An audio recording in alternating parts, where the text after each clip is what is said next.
This is The Opinions, a show that brings you a mix of voices from New York Times opinion. You've heard the news. Here's what to make of it.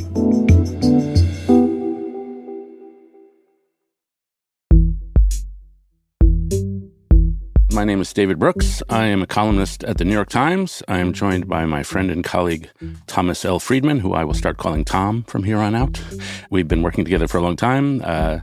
Between us, we have 3 Pulitzer Prizes. Some would point out that Tom has all 3, and I have never been nominated. But when it comes to Pulitzers, I'm a socialist. I believe in sharing them equally, from each according to his abilities to each according to his needs. So it's good to be with you in the Pulitzer category, Tom. Always do. One of the things I love about Tom's writing is that he's not just reacting to whatever happened in the last 12 hours. He does big sweeping columns which help us explain the times. And so we're going to talk about that. We're going to talk about a piece called Welcome to Our New Era. What do we call it? And you repeat the term, the Holocene. And we're going to talk about your theory of where we are as a world. Before we get there, there's a great saying in Talmudic scholarship, and I think our ancestors were probably debating the Book of Job somewhere back in the shtetl in the 19th century, called find the disagreement under the disagreement. And sometimes when 2 people disagree, it's because they have just very different ways of looking at the world. Yeah.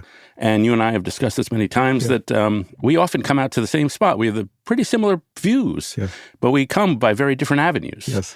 And one of the pleasures of reading you is I get the pleasure of agreeing with you and also the pleasure of disagreeing with you at the same time. Ditto. And so, correct me if I'm wrong, I would say the simplistic way to summarize the difference in the way we see the world is you would be more technology first, and I would probably be more culture first. Yes. And so I'm going to make my little 2-minute critique of the technological viewpoint. Go for it. And so my view of the problem with the technological viewpoint is technology is obviously very important in driving world events, but it sometimes falls into the danger of what you might call Norman Angelism. Yeah. And Norman Angel is famously a guy who wrote a book called The Great Illusion in 1910, saying the world is so interconnected, we can never have a world war. Years later, we had World War I. And so I think technology explains a lot. It often doesn't explain the biggest world events. Like, to me, World War II. It maybe had some technological impulse. I'd say it came about mostly because of German humiliation after Versailles and a belief in dictatorships in that era, which was pretty universal. And so am I getting this wrong or right? Why do you think technology is so forward, if I'm summarizing your view correctly? And how'd you get here? So I would say a couple things, David. One is that it's a little bit of a misinterpretation of me, and I get this a lot. When I wrote The World is Flat, well, let me just back up. I was in China last year, and I was at Beijing airport. I was coming to a conference, so they sent a college student to greet me. And we're sitting waiting for my luggage. And she said, Mr. Friedman, I just have to ask you one thing. Is the world still flat? And I said, actually, it's flatter than ever in the way I meant it. What did I mean? I meant that we had created a technological platform on which more people could do more things in more ways with more other people for less money from more places than ever before. That's what the book was about. What the book wasn't about is what people would do on that platform, driven by culture or politics or something else. And I kind of got conflated into the Norman Angel thing by people saying, well, because the world is flat, therefore everyone will love each other and it'll be Mark Zuckerberg's world of just building wonderful communities. I never believed that. So the better real frame for my thinking, David, is actually the book I wrote before The World is Flat, which was a book that basically took on the challenge of what is the system that would replace the Cold War system. And at the time, there were several big ideas out there. Frank Fukuyama said it'll be the end of history. Didn't work out, okay? The second was Sam Huntington. It'll be a clash of civilizations. Well, that didn't work out because there are more clashes within civilizations, Sunnis and Shiites, just to name one, than between them. Third was Robert Kaplan. He said it would be the coming anarchy. Well, we've had a lot of anarchy, but a lot of stability too. I weighed in with the Lexus and the olive tree. My argument was that what's going to actually replace it is a tension between culture, the olive tree, the things that anchor us, root us, and drive us into the world, and this new globalization system. And then to take up the Norman Angel point, sometimes that globalization system will actually restrain behavior. Putin will invade Crimea, but he might not go to, Kiev. China will threaten Taiwan, but they won't actually invade. And sometimes you'll burst through that system. But my real framework is that it's a tension between the two. That's my real worldview. Yeah. Now, what one more point on this, and then we'll get to your column. Please. What about the argument that the reaction to technology, and I would say the counter-reaction, is often more important than the actual technology? Yeah. And so one of the things I've learned just over the course of my career is that don't only look at the people who everyone is focused on, look at the people who are silently watching. Mm-hmm. And so by 1968, you would have seen the hippies and you would have seen the New Left and the peace movement, and you thought, man, this is going to be a liberal era. Right. But quietly, in the hallways of Yale University, there were two guys named Dick Cheney and George W. Bush. Yes. And they were saying, this is disgusting, these people. Yeah. They're taking us off the rails. And they turned out to be more powerful. And when you get a technological advance, you always get a nostalgic counterreaction. In some ways, the counterreaction is more important than the actual technology itself. Well, I can actually agree with that, which is why so much of my writing is also about community and things like that. The head of Anthropic is in the other room, and I was just listening to him, and he was talking about the power of computing. And, this piece on the policy actually follows one that I did on AI ethics. And what I said is that the faster, more powerful, more integrated, complex the world gets, the more everything you learned at Sunday school matters more than ever. And asking the head of Anthropic, I said, if you ask me, what's the most dangerous statistic in the world today, in your world of AI, and it wasn't anything with chips, it was the Gallup poll that fewer people than ever are going to church. Because if we're going into a world where we're all much more empowered and all much more interconnected, then what you learned in Sunday school matters more than ever, starting with do unto others as you wish them to do unto you. But it's even more complicated. If we don't endow those values into this new species we have spawned, artificially intelligent being, all hell is going to break loose. So you're right. I've got a lot more David Brooks in me than you realize, but it comes out.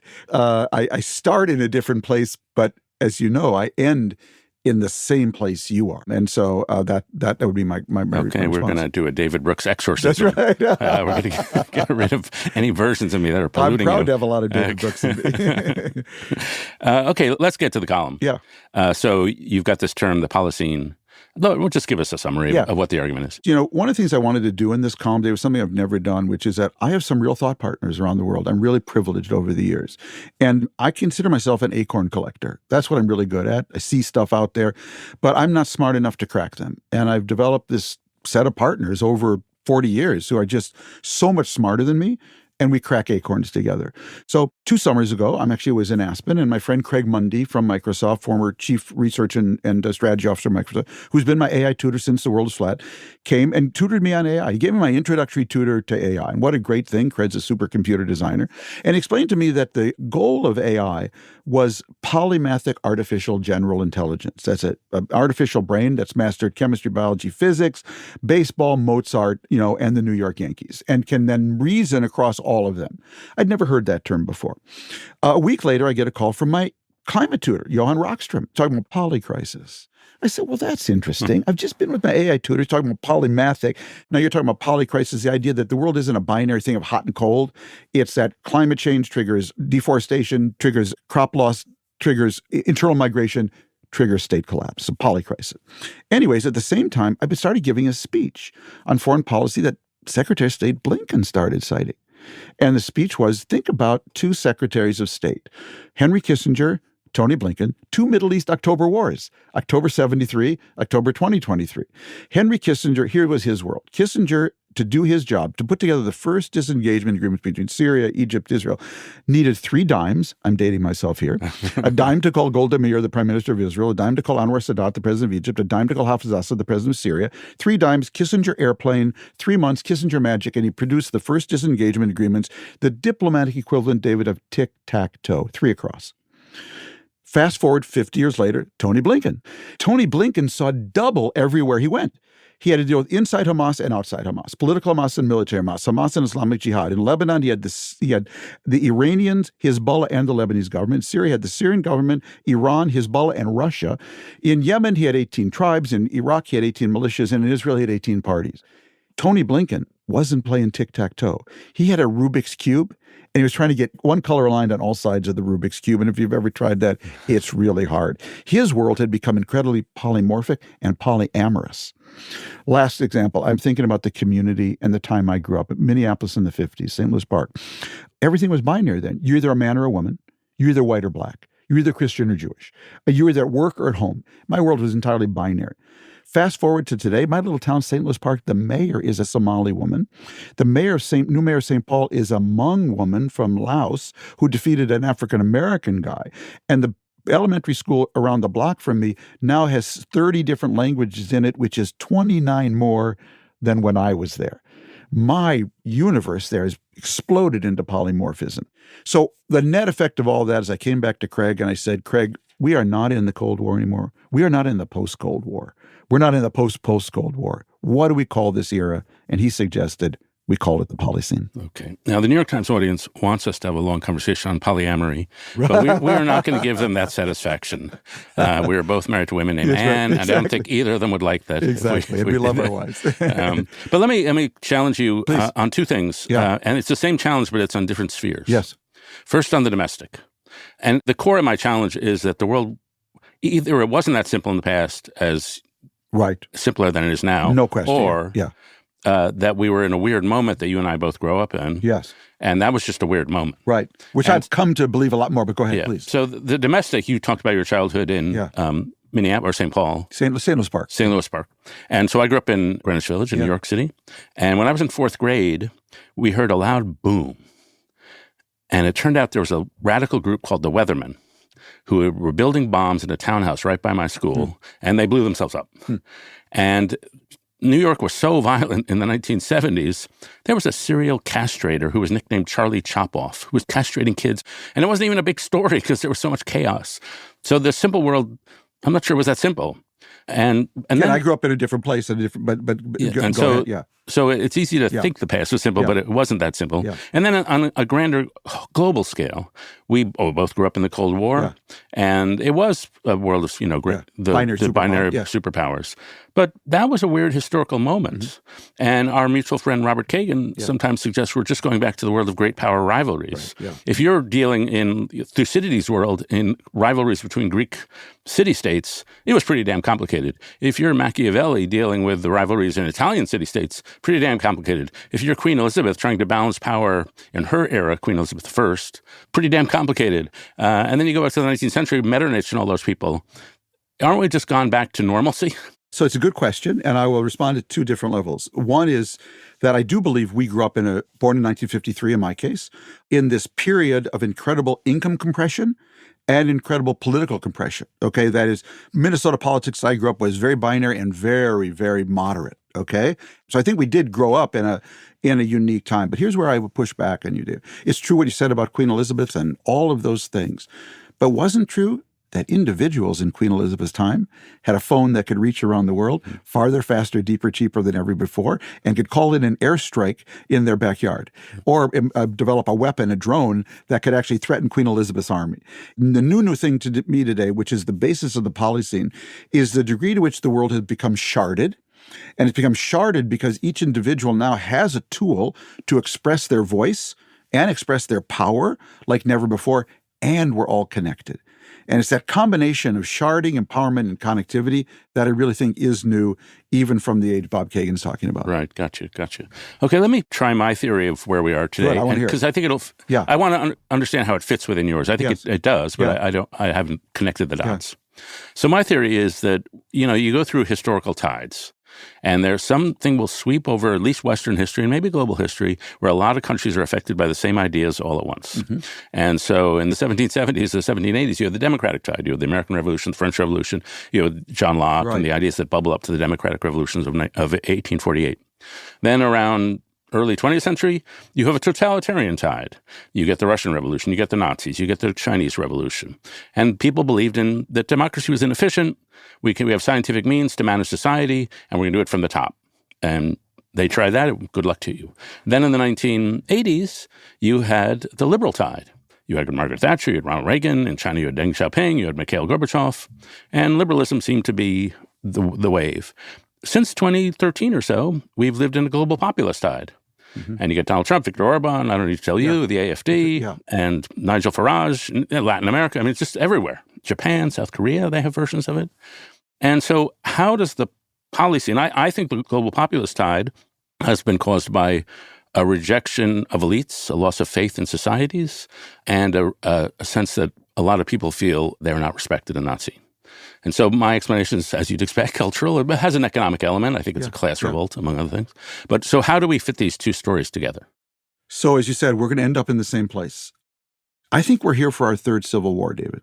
Mm-hmm. So let me cheerful. Yeah, exactly. So let me start with what is a bedrock thing in my identity. I think it's in yours too. For me, the human beings are driven by the two most powerful emotions driving human beings are, one, humiliation and dignity, the quest for dignity and the revulsion of humiliation. That's why I changed my business card back in 2015 from New York Times Foreign Affairs columnist to New York Times Humiliation and Dignity columnist, because I felt that's really what I was covering, whether it's about China or Russia or Palestinians or anything else. But the second thing, the second most powerful human emotion, I believe, is home.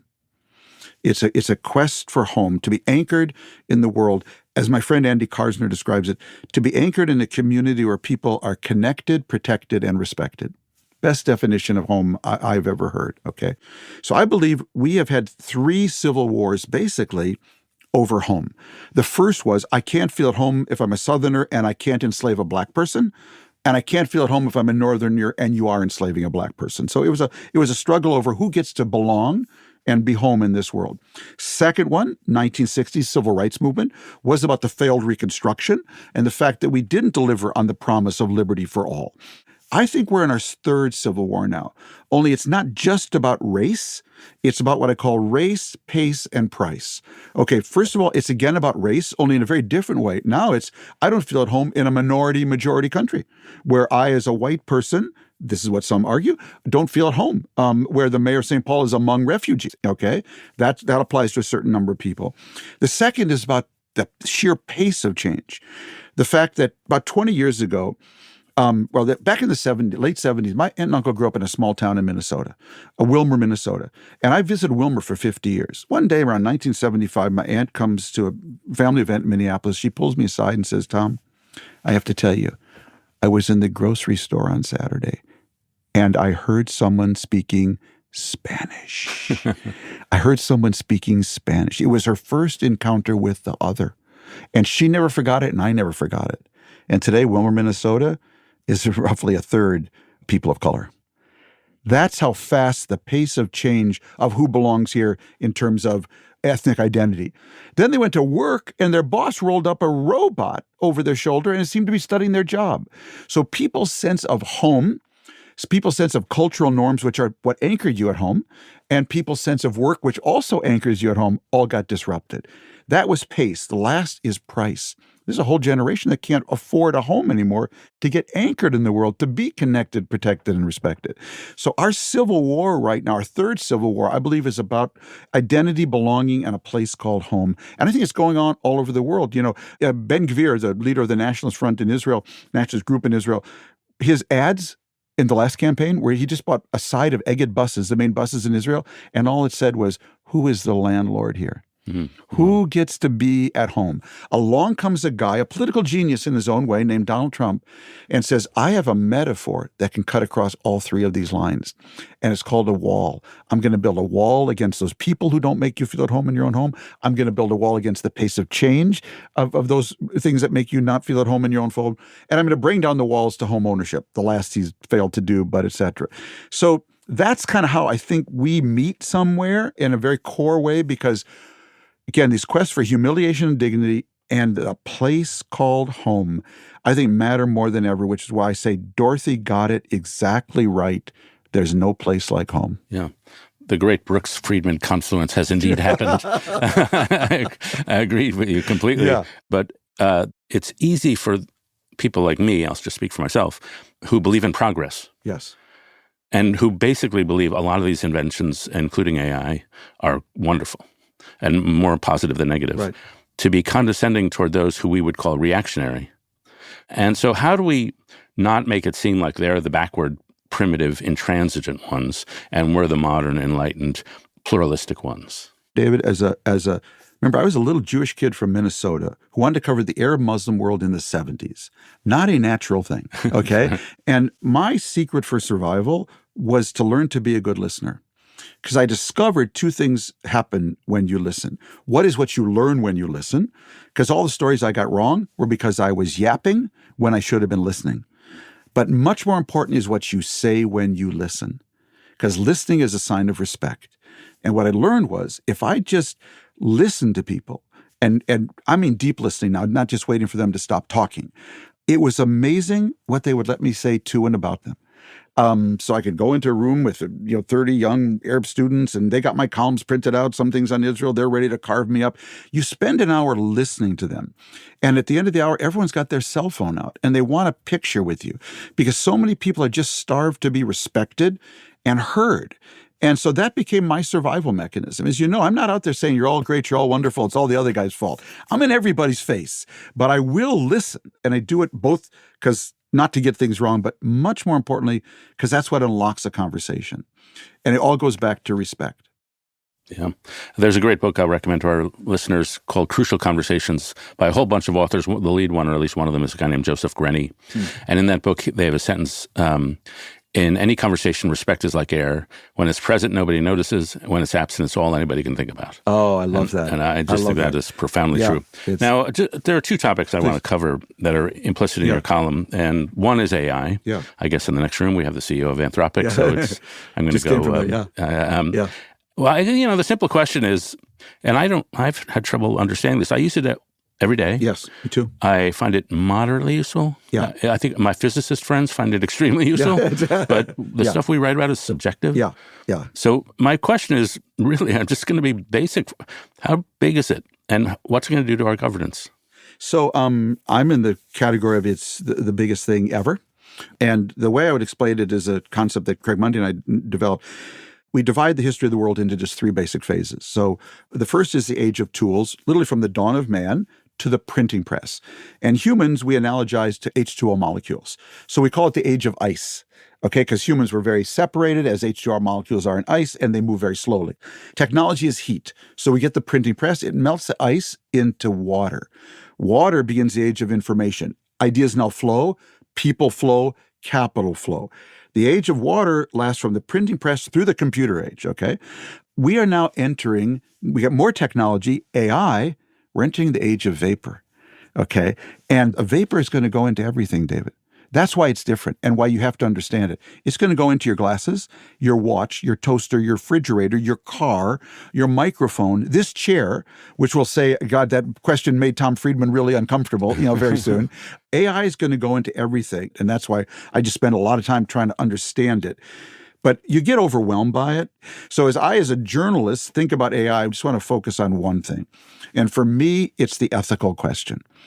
Because if we are going to have a tool that actually is going to be able to solve probably every problem we have, from energy to biology, okay? But what a tragedy it would be, and this is going to get right back to where you live, if we couldn't get the best out of that tool and cushion the worst because we didn't trust each other. And we didn't trust the artificial species. We couldn't build trust into that. And we couldn't trust China, our biggest competitor in this. And so it always comes back to these core principles which you focus on. Trust, community. Again, it comes back to Sunday school. Yeah. No matter how fast the technology gets. Now, as you're mentioning all the vapor, I, of course, have a famous sentence running in my head, which comes from world literature. All that is holy is profane. Right. All that is solid melts into air. And that's one of the most brilliant lines from really the Communist Manifesto. It's from Friedrich Engels and Karl Marx. And so a humanist would say, vapor is the worst. Yeah. I need spiritual depth. I need intellectual depth. I need to know who my heroes are. I need to be able to read serious books in a slow way. And I need to base my political system on some unchanging principles. And so should we be worried in the world of poly, should we be worried that all is solid is melting into the air and this will turn into a psychologically unsustainable condition for a lot of people? So my answer is going to be the best question I ever got on book tour, It's 1999. I'm on book tour with Lexus and the Olive Tree. I'm at the Portland Theater in Portland, Oregon. Last question is always the last question that gets you. Young man waving from the balcony says to me, Mr. Friedman, I just have one question. Remember, it's 1999, and this thing called cyberspace has just been invented. And he says, Mr. Friedman, I have a question. Is God in cyberspace? And I said, I have no idea. So it really bothered me. So I called my spiritual teacher. He's a guy named Rabbi Tzvi Marks. I got to know him when I was the New York Times correspondent in Jerusalem at the Hartman Institute. And I said, Tzvi, I got this question. What should I have said?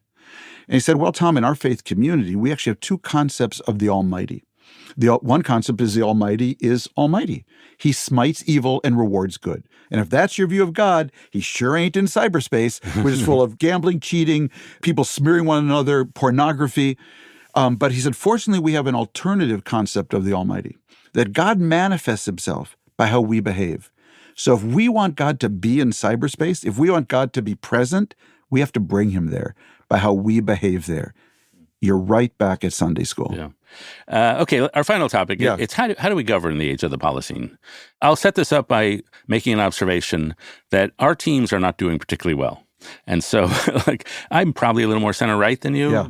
And just barely, though. But you are, yeah. And my team is gone. Yeah.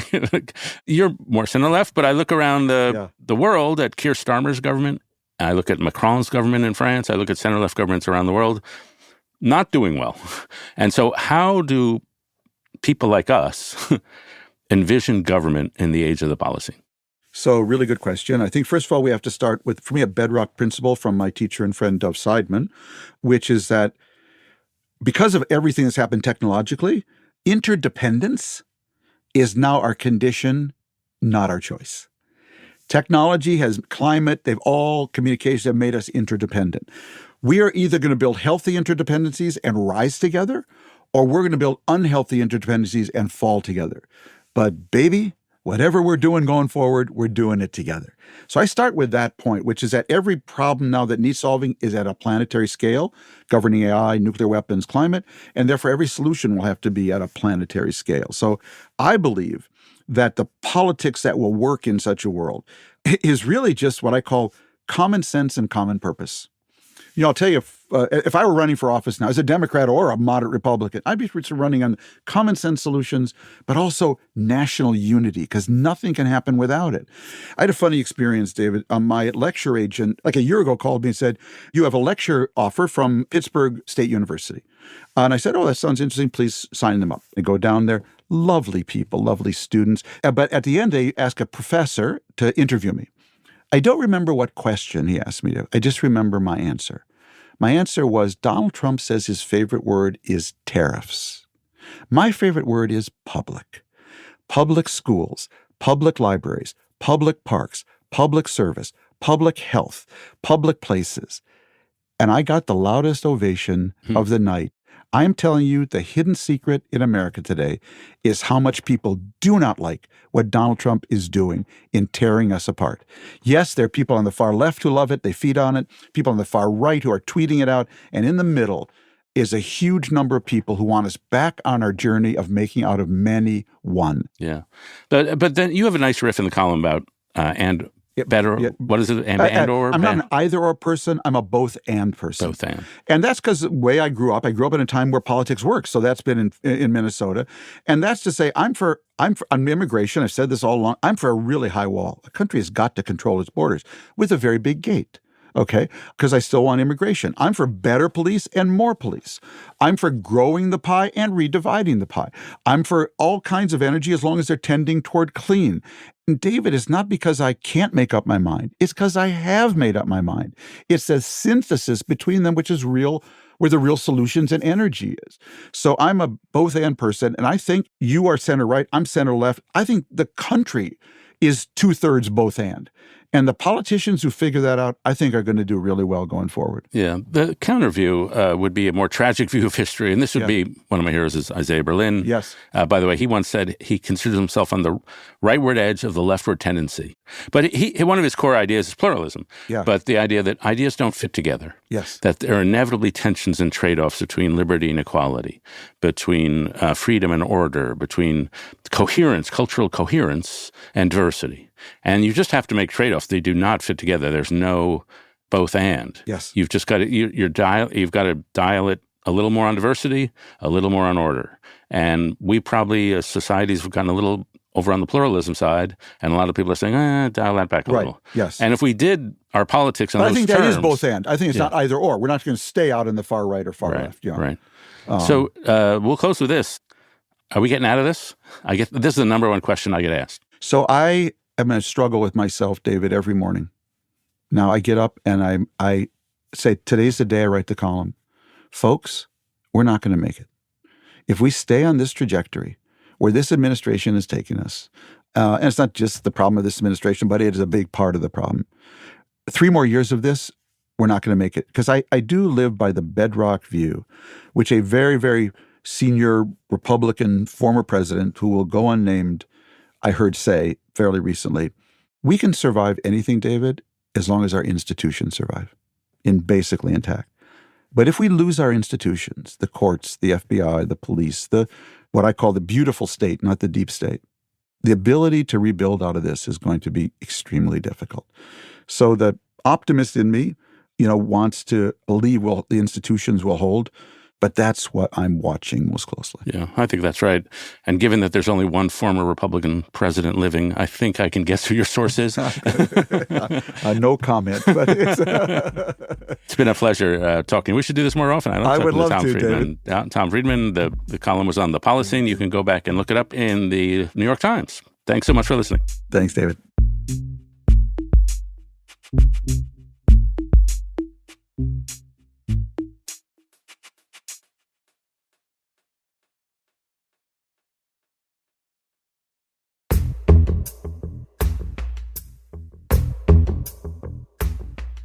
If you like this show, follow it on Spotify, Apple, or wherever you get your podcasts. The Opinions is produced by Derek Arthur, Vishaka Darba, Christina Samuelewski, and Jillian Weinberger. It's edited by Kari Pitkin and Allison Bruzik. Engineering, mixing, and original music by Isaac Jones, Sonia Herrero, Pat McCusker, Carol Saburo, and Afim Shapiro. Additional music by Amin Sahota. The fact-check team is Kate Sinclair, Mary Marge Locker, and Michelle Harris. Audience strategy by Shannon Busta and Christina Samuelewski. The director of Times Opinion Audio is Annie Rose Strasser.